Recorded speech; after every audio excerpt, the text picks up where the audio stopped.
আসসালামু আলাইকুম। আলহামদুলিল্লাহ আসলে ওনারা ভোট খেয়ে জানান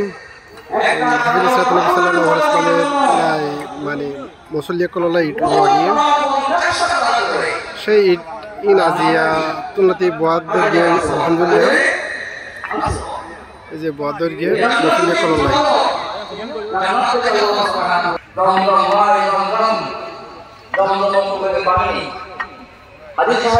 আসলে আমরা পাগল পারা হয়ে যাই, কিচ্ছু চাই না, আমাকে একটু দমদমের পানি দেন যাতে করে আমি পান করতে পারি। দমদম কূপের পানি এটাও আল্লাহ সুবহানাহু ওয়া তাআলার কুদরতের নিদর্শন। যে দিন থেকে দমদম কূপের সৃষ্টি হয়েছিল ঘটনা আপনারা জানেন, সেই দিন থেকে এই পর্যন্ত